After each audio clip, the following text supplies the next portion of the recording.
میں 5 مہینے اپنا فزیکلی اور ذہنی ٹارچر سے اپنا بیڑا غرق کروانے کے بعد بھی میں بھی غدار ہوں. ادھر پاکستان کے اندر آدھے سے زیادہ پارلیمنٹ جو ہے وہ بھی غدار ہے. یہ چیمہ فیملی ہے یہ بھی غدار ہے. ڈار فیملی ہے وہ بھی غدار ہے. پاکستان کے اندر ہر بندہ غدار ہے. پاکستان تحریک انصاف میں عمران خان کے علاوہ باقی سارے غدار ہیں. اس کی بہنیں, اس کی بیوی, یعنی کون ہے جس کے اوپر فتوا نہیں لگا غداری کا؟ یہ سارے ہی غدار نے. بھائی جی جڑا نہیں غدار انہوں دے دو ہر شے. اچھا, یہ ابھی بھائی جان نیوز آ رہی ہے کہ Adil Raja just tweeted about Imran Riaz Khan as well. تو ابھی ٹویٹر پہ وہ اپنا کچھ کہہ رہے ہیں, اور خیر ان کی کوئی ریلیونس نہیں ہے ان کی, کیونکہ میں سٹوری جانتا ہوں. جب عمران بھائی کے بارے میں یہ ویلاگ کرتے تھے تو ان کی جب کال آئی اور ہم نے جب ان سے نیوز کی تصدیق کی تو ان کی طرف سے یہ میسج آیا تھا عادل راجہ کی طرف سے کہ سر پلیز آپ ہمیں بولنے دیں, اس سے ہماری روزی روٹی چلتی ہے. تو ان کی کوئی اتنی ریلیونس نہیں ہے. نورین آپا مجھے تھوڑا سا کام ہے 10 to 15 منٹس کا, آپ پلیز کوشچن لے لیں, ٹھیک ہے؟ میں تھوڑا سا وہ کہہ رہے تھے کہ عمران بھائی کو جو ہے نا انہوں نے بھیجا ہوا ہے اور وہ اپنا سٹانس بدلے گا کچھ عرصے کے بعد. وہ عمران خان پہ اٹیک کرے گا. پہلے ان کو سیاستدان بنانا چاہ رہے تھے, اب ان کو انہوں نے ادھر بھیجا ہوا ہے. عمران بھائی اٹیک کریں گے عمران خان پہ جب عمران خان کچھ غلط کرے گا, یہ میں آپ کو گارنٹی دیتا ہوں. خیر یہ ریلیونٹ ٹاپک ہے, ہم پلیز ٹو دا پوائنٹ ہم ٹاپکس لے لیں. جی نورین آپا پلیز کوشچنس لے لیں, میں ذرا 15 منٹ ہے مجھے. جی آفتاب صاحب آپ پوچھیں سوال اپنا. جی وہ راجہ کہہ رہے تھے پہلے اپنے ٹویٹروں میں, وہ ایسی ہنٹس دے رہے تھے کہ عمران بھائی کو جو ہے نا وہ لوگ سیاستدان بننا چاہ رہے ہیں, ان کو جو ہے نا کامیاب کروا کے عمران خان کے مقابلے میں کھڑا کرنا چاہ رہے ہیں. اور پھر اس کے بعد جب عمران بھائی نکل گئے, اس نے پہلے بتایا کہ یہ نکلے گا ادھر سے, یہ جو ہے نا کچھ عرصے کے بعد بدل جائے گا اور اپنا سٹانس ان کے لیے کام کرے گا. مطلب وہ یہ کہہ رہے کہ یہ اس کا اپنا بندہ ہے اسٹیبلشمنٹ کا. لیکن ہم سب جانتے ہیں کہ عمران بھائی نے بہت بڑی قربانی. عمران بھائی ہم نے یہ کہ you got the visa through Salman Ahmed. نہیں, انہوں نے کہا ہے کہ آپ کو امریکہ کا ویزا امریکہ کا ویزا آپ کو اور آپ کی فیملی کے لیے انہوں نے دلا دیا ہے ویزا. امریکہ کا ویزا نہیں ہے. نہیں, یہ ابھی انہوں نے جو ٹویٹ کیا ہے نا اس میں یہ لکھا ہوا ہے کہ سلمان احمد صاحب نے آپ کے لیے ایمرجنسی ویزا آپ کو اور آپ کی فیملی کو دلا دیا ہے, مگر وہ آپ کو کانٹیکٹ نہیں کر پا رہے کہ وہ ویزا آپ کو لا کے دے دیں. تو آپ جو ہے نا بتائیں کہ آپ کوئی ٹریول ایجنٹ کا کام کرتے ہیں شاید کرتے ہو, انہوں نے یہ لکھا ہے. تو آپ کی خیریت مطلوب چاہ کے کہہ رہے ہیں ہماری لائف پہ آ کے آپ ہمیں بتائیں کہ آپ خیریت سے ہیں. نہیں, کون کہہ رہا ہے؟ عادل راجہ بتا رہے ہیں. یہ میں آپ نہیں, کیا کروں, میں کہاں جاؤں؟ وہ ان کی کوئی لائف چلے گی وہاں پہ آئیں. نہیں, کب ہے, چل رہی ہے ابھی؟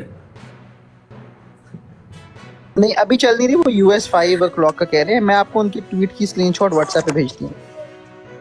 نہیں, میں نے کیا کرنا ہے اس میں؟ وہ شاید ویزا آپ کو نا لائف پہ دیں گے.